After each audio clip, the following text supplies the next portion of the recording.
আসসালামু আলাইকুম। আশা করি আলহামদুলিল্লাহ সবাই ভালো আছেন। ভাই আমার ভিডিওটা দেখবেন এবং আমার কথাগুলাও কিন্তু বুঝার চেষ্টা করবেন। আমি যে কথাটা বলতেছি কথাটা একটু মনোযোগ দিয়ে শুনবেন।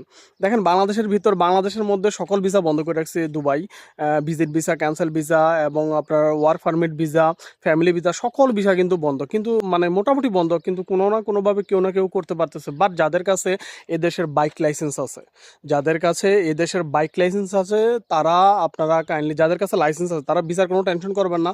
যদি আপনারা যে কোম্পানিতে আছেন ওই কোম্পানিতে যদি আপনারা না থাকতে চান তাহলে আপনারা ওই কোম্পানি থেকে ক্যান্সেল নেবেন। ক্যান্সেল নেওয়ার পরে বাংলাদেশে ক্যান্সেল ভিতরে কিন্তু দুবাইয়ের ভিতরে কিন্তু ক্যান্সেল ভিসাও বন্ধ, যেটাকে আমরা ট্রান্সফার ভিসা বলি, ট্রান্সফার কিন্তু বন্ধ। বাট যাদের কাছে লাইসেন্স আছে তারা আপনারা একটা কাজ করতে পারবেন, আপনারা ক্যান্সেল নিয়ে আপনাদের পার্শ্ববর্তী যে কোনো তালাবাত রাইডার হোক, তাদের সাথে হোক, বাংলাদেশি হোক, পাকিস্তানি যে কোনো দেশই হোক, আপনারা তাদের সাথে যোগাযোগ করুন। যোগাযোগ করে ইনশাল্লাহ তাদের কোম্পানির নাম্বারটা সংগ্রহ করুন, তাদের কোম্পানিতে যান, কোম্পানির সাথে কথাবার্তা বলে সর্বোচ্চ 500-1000 দিরহাম দিয়ে আপনারা ভিসা করতে পারবেন। ভিসা সম্পূর্ণ ফ্রিও দিতেছে, কিছু কিছু কোম্পানি ভিসা সম্পূর্ণ ফ্রি দিতেছে। দুবাই জুনে যারা কাজ করবেন, যারা দুবাইতে কাজ করার আগ্রহ আছে তাদেরকে ভিসা ফ্রি দিতেছে, ইভেন কোম্পানি নাকি কিছু টাকাও দিতেছে। বুঝছেন, এই হলো অবস্থা।